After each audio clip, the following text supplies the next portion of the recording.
আসসালামু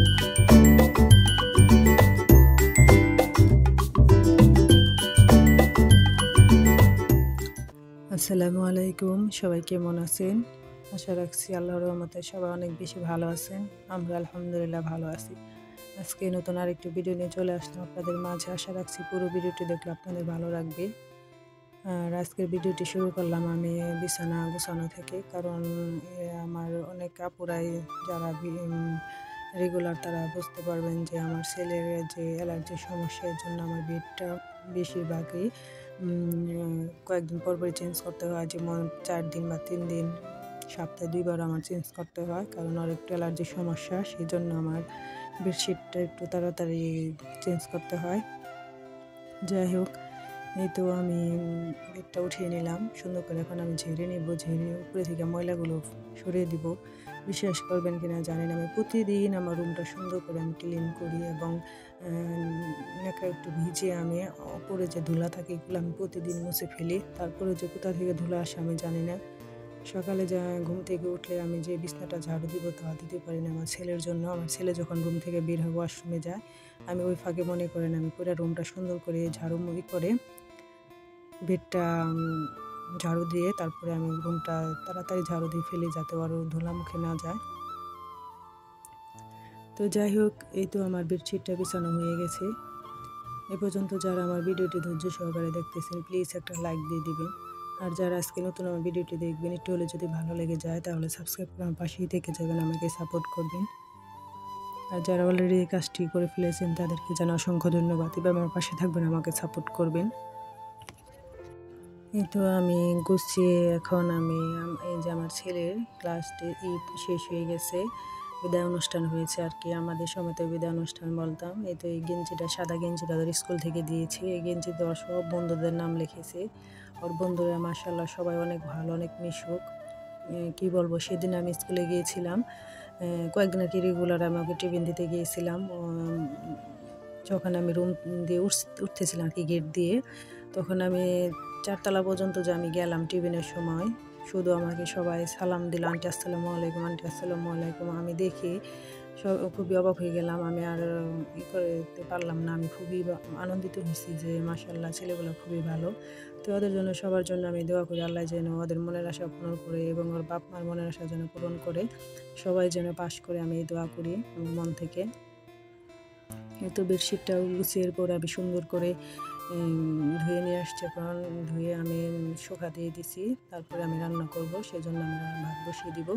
আর এই তো আমি এটা আমার দেশের ভাত, দেশের চাল, এটা আমাদের নিজের হাতে করা, আমাদের ক্ষেতের আর কি। এখন আমি চালটা ধুয়ে রান্নার জন্য বসিয়ে দেব। আর কি রান্না করব সব কিছু আমি কুটে ধুয়ে সুন্দর করে পরিষ্কার করে নিয়েছি। সেগুলো আপনাদের সাথে শেয়ার করি না, কারণ এগুলো শেয়ার করতে গেলে দেখা গেছে কি হলো, ভিডিওটা অনেক বড় হয়ে যাবে। তাই অনেক বড় হয়ে গেছে, আমি কিছু ভিডিও রেখে দিছি, সামনে ভিডিওতে আপনাদের সাথে শেয়ার করব সেগুলা। যাই হোক, এই 2-1টা মরা চাল আর কি পাওয়া যায়, সেগুলো আবার আমি বেছে নিই। এই তো দেশি চাল।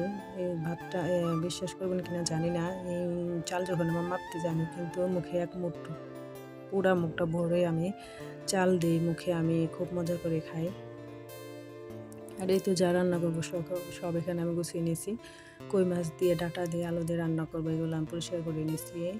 এরপরে মাছেও আমি মশলা দিয়ে নিয়েছি, পেঁয়াজ মরিচ কেটে নিয়েছি, ধনিয়া পাতা কেটে নিয়েছি, এগুলো আমি রান্না করবো। আর অলরেডি আমি ভাতটা বসিয়ে দিছি।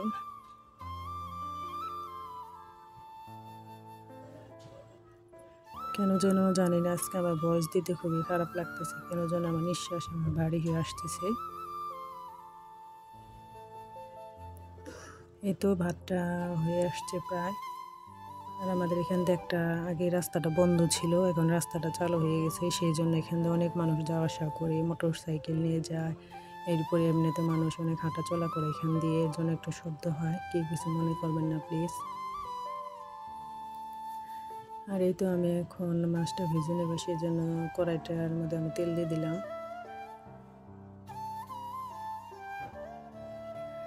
আর একটু আগে যে আমি কাপড় ধোয়ার জন্য রুম থেকে বের হচ্ছিলাম, আমার দরজায় দেখছেন যে ক্রস টিপ দিয়ে কস্টিপ লাগানো।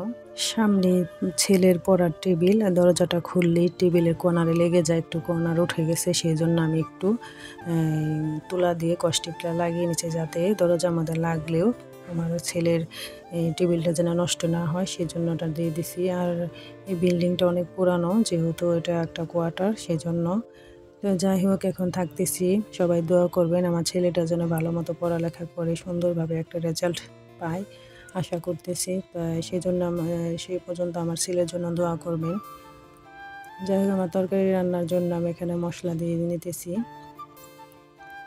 ডাটা দিয়ে আজকে কই মাছ রান্না করবো, ছেলে বলে গেছে যে আম্মু ডাটা দিয়ে কই মাছ রান্না করবা, তো সেটাই আমি করতেছি। আজকে ভাবছিলাম আমার যে আপুরা আমাকে কমেন্ট করেন, আমি সেগুলো আর কি আপনাদেরকে বলবো, যে আপুরা আমার কমেন্ট করেন, আমাকে সাপোর্ট দিতেছেন। ইনশাল্লাহ আমি সামনে ভিডিওতে যদি হয় আমি আপনাদের নামটা নেব, কারণ অনেক আপুরাই আছে আমাকে সাপোর্ট করতেছেন। আপনাদেরকে জানা অসংখ্য ধন্যবাদ, এইভাবে আমার সাপোর্ট করবেন, আমার পাশে থাকবেন। এই তো তরকারিটা আমার কষানো হয়ে গেছে, এখন আমি পরিমাণ মতো পানি দিয়ে দিলাম। পানি দিয়ে এটাকে আমি আবার হয়ে গেলে, সিদ্ধ হয়ে গেলে যতটুকু পরিমাণে ঝোল রাখার দরকার ততটুকু ঝোল রেখে দিব আর কি।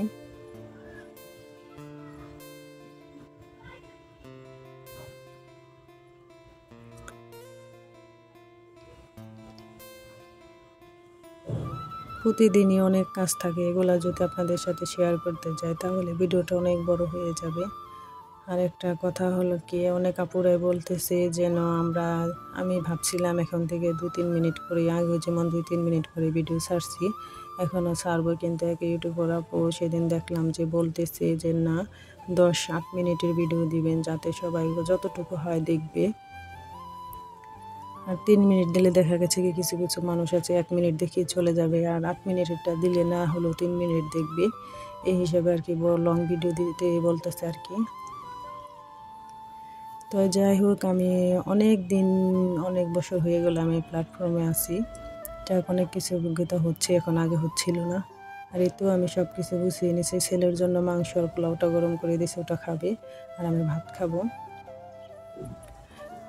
তো সবাই অনেক বেশি ভালো থাকবেন, সুস্থ থাকবেন, আমাদের জন্য দোয়া করবেন, আমি আপনাদের জন্য দোয়া করি। খেতে খেতে আপনাদের কাছ থেকে আমি বিদায় নিব। আল্লাহ হাফেজ, আসসালামু আলাইকুম।